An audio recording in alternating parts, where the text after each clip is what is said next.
I wanted to talk a little bit about the classes that I'm taking this semester. I've been back at school for about a month, a little bit over a month now, so I've solidified my classes. I know what they're like, I know what I like, I know what I don't like.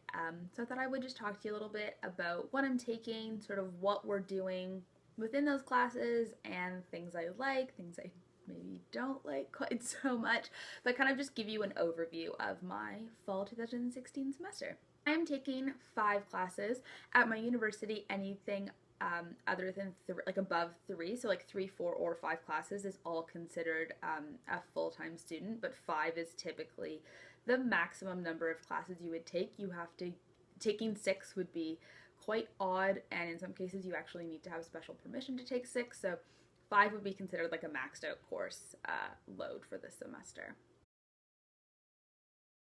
Politics.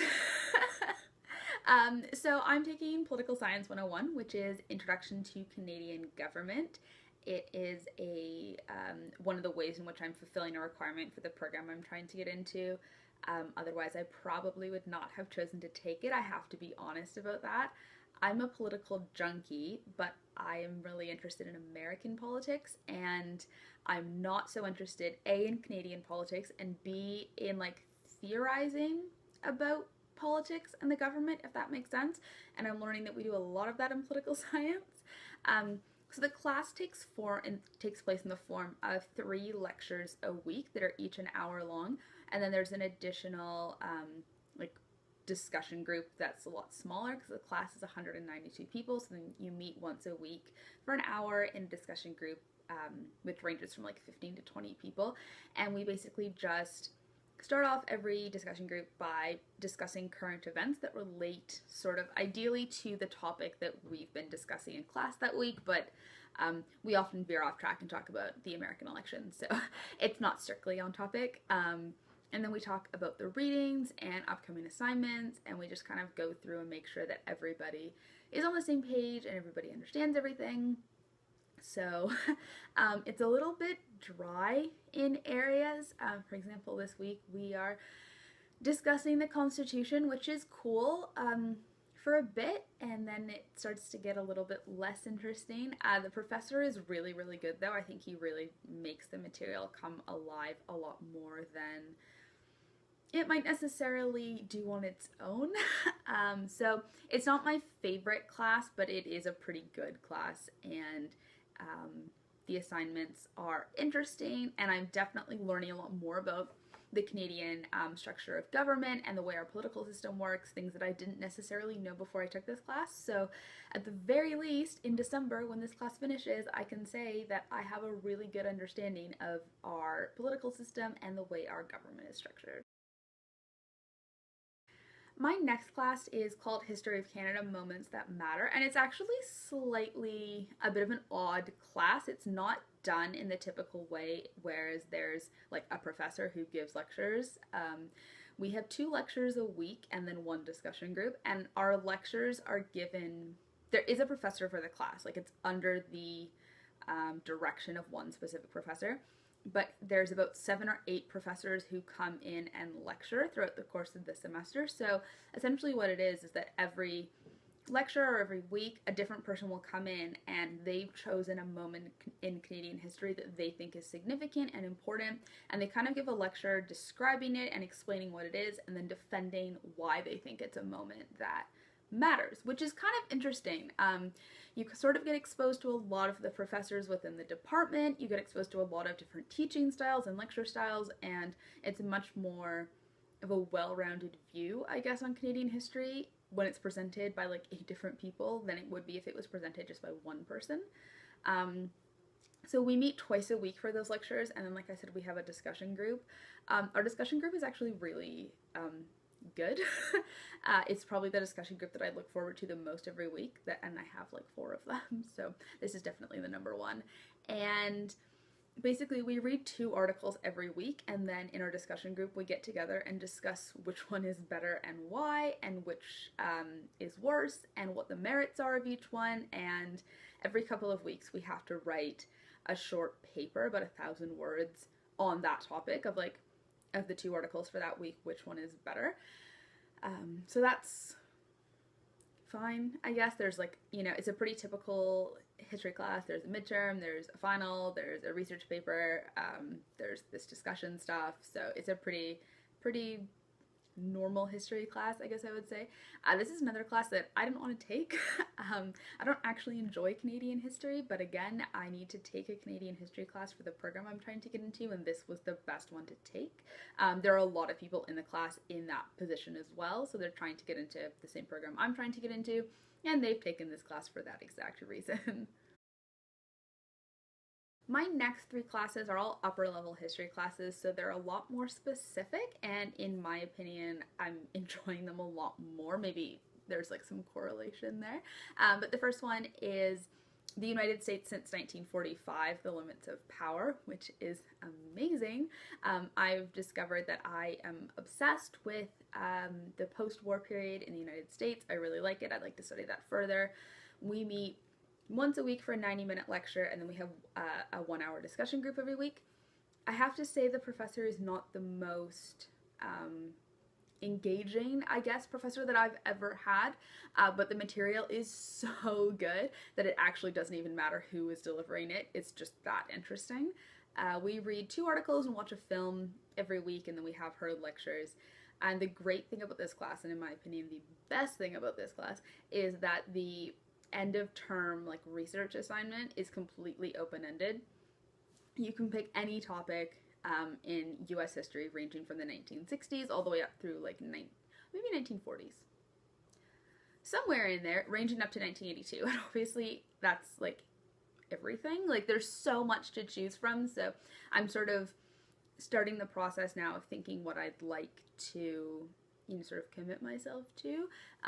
There's just so much, so it's a little bit tricky, but it's definitely a really, really, really interesting class. Right now we're, for example, talking about sort of like the sort of fear of communism and the hysteria that played into that, and McCarthyism and Kennedy's election and subsequent assassination. So it's really, really interesting. My next class is called The Making of Modern China, Nationalism, War, and Revolution, and it's really good.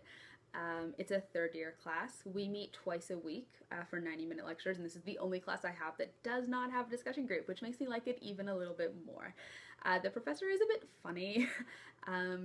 He's definitely unique, but he's a really, really good professor. Like, he absolutely knows his stuff. His lectures are entertaining. They're really interesting. Chinese history is something that I definitely don't know as much about as I would like to. And this course is modern Chinese history, which I do find really interesting, at least on the surface level that I know and have studied before. So it's a really good class. I had to try really hard to get into this one. Our research assignment, our big like paper, I guess, that we're currently sort of working towards, which is due in mid-November, is first of all, very open-ended. There are like 2 choices for the assignment. You can either write a standard research paper, for which he gave 55 different topics, like literally 55 different options for what you can write about, like thesis ideas.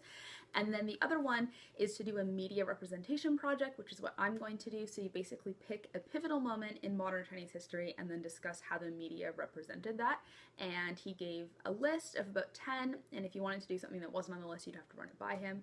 But I read the list, saw that the 2008 Beijing Olympics were on the list, and immediately decided that's what I'd like to do, because I'm an Olympics junkie, and the 2008 Olympics were one of my favorites. So I think that writing a 12-page paper is a lot easier when you're really excited about the topic, so I'm going to be writing my research essay on that. So my 5th and final class is a 4th year history class. It's called Conflict and Diplomacy in the Modern Middle East, so 1914 through till basically the present. It's probably the hardest class that I'm taking, I'm not gonna lie. I find Middle Eastern history to be fairly complex, fairly difficult, slightly challenging to wrap my head around at times, just because there's so many players and so many issues, and the region is actually really, really huge. But it's a really good class. The professor is amazing. We meet twice a week for 1-hour lectures, and then we have a 1-hour discussion group every week. We usually read actually quite a bit in this class. We usually have 1 or 2 secondary sources to read every week, like book chapters or articles. and then usually 1 or 2 primary source documents, and those ones are obviously quite a bit shorter to read because they're usually just like a treaty or a commission report or, you know, letters or like a mandate that's been written down, like the British Mandate or the White Paper or something. So it's a lot of reading and a lot of complex issues, but I feel like it's really, really expanding my knowledge of the Middle East, which I think is really important.